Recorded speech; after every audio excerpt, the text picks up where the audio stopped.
Hello students, मैं अशोक कुमार बारिक आप सबको मेरा यूट्यूब चैनल सेल्स सीक्रेट में आप सबका स्वागत कर रहा हूं। आज हम पढ़ने वाले हैं और समझने वाले हैं एनिमल सेल और प्लांट सेल के बीच में क्या डिफरेंस है। एनिमल सेल और प्लांट सेल के बीच में क्या डिफरेंस है उसके बारे में आज पढ़ेंगे, चर्चा करेंगे और कुछ समझेंगे। पहले हमने पढ़े थे cell is the basic unit of life. उसमें पढ़े थे क्या, सेल जो है वो सब कंट्रोल कर रहा है। हम रेस्पिरेशन कर रहे हैं, हम अभी सांस ले रहे हैं, वो कौन ले रहा है? वो सेल ले रहा है। हम खाना खा रहे हैं, वो कौन खा रहा है? वो सेल ही कंज्यूम कर रहा है। सो सेल के बेसिस पर हमने देखा था स्लेडन ने और साइंटिस्ट जो है स्वान, वो क्या किए थे, अपना अपना सब सिद्धांत दिए थे, अपना अपना प्रिंसिपल दिए थे। कब दिए थे? 1838 पे एक दिए थे और 1839 पे दिए थे। स्वान ने एक प्रिंसिपल दिए और स्लाइडन ने एक प्रिंसिपल दिए। ये दोनों को मिलाकर क्या बना, हम पढ़े थे पहले प्रीवियस क्लास में, सेल थ्योरी बना। ये जो सेल थ्योरी है क्या बता रहा है? ये सेल थ्योरी बता रहा है every organism is made up of cells और products of cell. Each cell arises from the existing cells। यानी कि हर कोई नया सेल पिछले वाला जो सेल है उससे ही वो पैदा हुआ है। जैसे कि पेरेंट सेल से दो सेल बने, वो होता है डॉटर सेल। ठीक है, ये होता है टोटल सेल का जो कॉन्सेप्ट रहता है। अभी हम समझेंगे प्लांट सेल और एनिमल सेल के अंदर क्या डिफरेंस रहता है। फर्स्ट तो देखेंगे, प्लांट सेल अपना खाना खुद ब खुद वो बना सकता है, लेकिन हम भी एनिमल्स पे जाते हैं, हम लोग भी एनिमल्स में जाते हैं।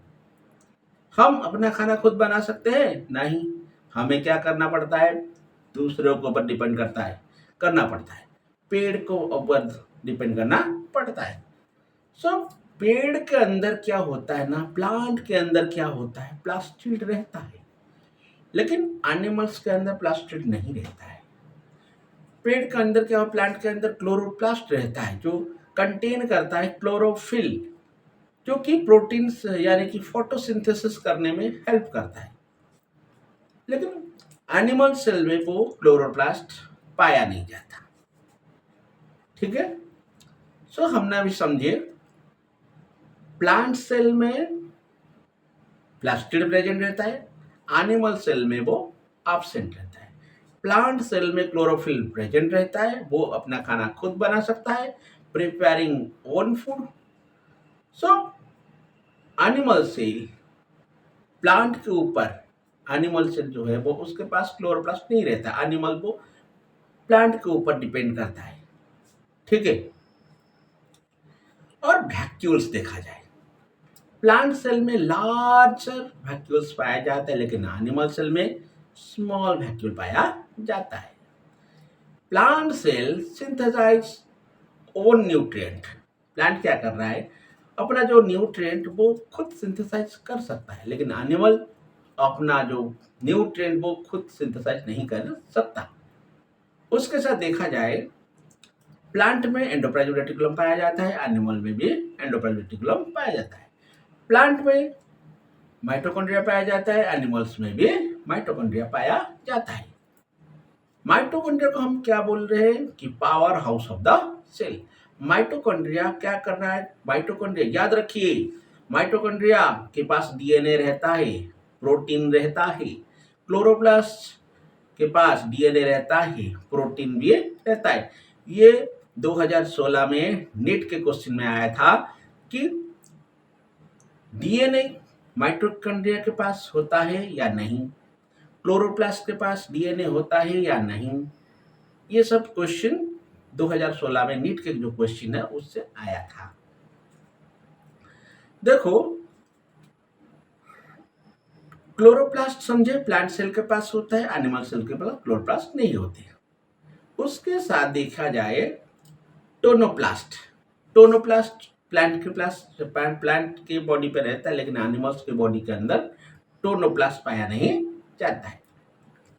उसके साथ देखिए साइटोप्लाज्म, जो कि प्लांट के पास होता है, एनिमल्स के पास भी साइटोप्लाज्म पाया जाता है।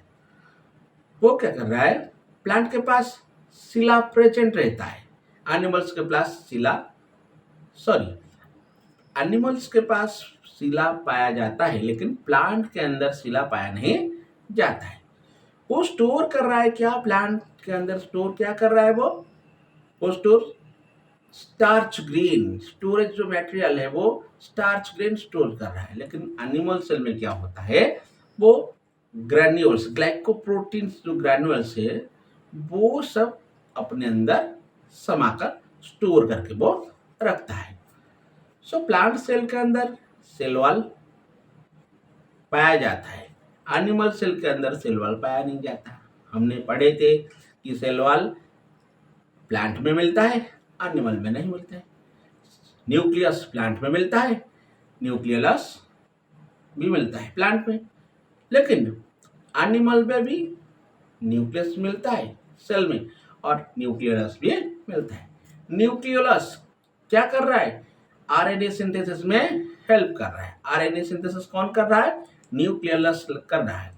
कौन मेम्ब्रेनलेस रहता है, मेम्ब्रेनलेस न्यूक्लियोलस, ये मेम्ब्रेनलेस रहता है। न्यूक्लियोलस न्यूक्लियस के अंदर रहता है, न्यूक्लियोलस वो मेम्ब्रेनलेस रहता है, लेकिन न्यूक्लियस मेम्ब्रेन बाउंड रहता है। ठीक है, सो ये होता है प्लांट सेल और ये एनिमल सेल के बीच में वो डिफरेंस। चलो लाइसोसोम देखा जाए। हमने पढ़े थे लाइसोसोम क्या है, lysosome is the suicidal pocket of the cell. उससे भी हम क्या बोलते हैं, डिस्पोजल वेस्ट मैनेजमेंट सिस्टम। वो कौन कर रहा है, वो लाइसोसोम कर रहा है। ठीक है, राइबोसोम प्रोटीन सिंथेसिस कर रहा है, प्लांट सेल में पाया जाता है, एनिमल सेल के अंदर भी पाया जाता है। प्लांट सेल के अंदर एनिमल्स यानी कि देखिए राइबोसोम्स पाया जाता है, ये भी प्लांट सेल के अंदर पाया भी जाता है। न्यूक्लियस, ये सब टोटल डिटेल्स हमने आपको बता दिया। और क्या है देखिए, माइटोकॉन्ड्रिया। माइटोकॉन्ड्रिया के बारे में देखिए, माइटोकॉन्ड्रिया प्लांट सेल के अंदर रहता है और एनिमल सेल के अंदर भी रहता है। एंडोप्लाज्म रेटिकुलम प्लांट सेल के अंदर रहता है और एंडोप्लाज्म रेटिकुलम एनिमल सेल के अंदर भी रहता है। लेकिन एंडोप्लाज्म रेटिकुलम 2 टाइप्स का रहता है, मैंने प्रीवियस क्लास में पढ़ाया था। एंडोप्लाज्म रेटिकुलम 2 टाइप्स का रहता है, जैसे कि RER, rough endoplasm reticulum, smooth endoplasm reticulum. Rough endoplasm reticulum क्या कर रहा है, प्रोटीन सिंथेसिस कर रहा है। स्मूथ एंडोप्लाज्म रेटिकुलम क्या कर रहा है, लिपिड सिंथेसिस कर रहा है। सो रॉफ एंडोप्लाज्म रेटिकुलम में क्या होता है, राइबोसोम्स जो है वो सटा हुआ रहता है, अटैच्ड रहता है। लेकिन स्मूथ एंडोप्लाज्म रेटिकुलम में क्या रहता है, वो राइबोसोम्स वो सरफेस के ऊपर नहीं रहता, सटा हुआ नहीं रहता है। सो ये जो स्मूथ एंडोप्लाज्म रेटिकुलम क्या कर रहा है ना, हमारे बॉडी के अंदर जो टॉक्सिक सब्सटेंसेस रहता है उसको वो क्या कर रहा है, वो डिटॉक्सिफाई कर रहा है। जैसे कि ये आजकल जो युवा पीढ़ी सब ड्रिंक कर रहे हैं, वो टॉक्सिक सब्सटेंसेस बॉडी के अंदर डिटॉक्सिफाई कौन कर रहा है, वो स्मूथ एंडोप्लाज्म रेटिकुलम ही कर रहा है। एग्जाम में आता है, टॉक्सिक सब्सटेंसेस डिटॉक्सिफाई कौन करता है, वो स्मूथ एंडोप्लाज्म रेटिकुलम करता है। उसके साथ और एक देखा जाए, गोल्गी बॉडी का दूसरा नाम क्या बता रहे, गोल्गी apparatus भी बताए, जो कि प्लांट सेल में पाया जाता है, एनिमल सेल के अंदर भी पाया जाता है। सो ये वीडियो आपको कैसा लगा, नीचे दिए गए कमेंट बॉक्स में जाकर अपना कमेंट दे दीजिए और मुझे ऐसे ही मोटिवेट करते रहिए। आपका प्यार मिला तो मैं आगे ऐसे ही बढ़ता रहूँगा। तब तक के लिए थैंक यू। वीडियो देखते रहे और पढ़ाई करते रहे। Thank you.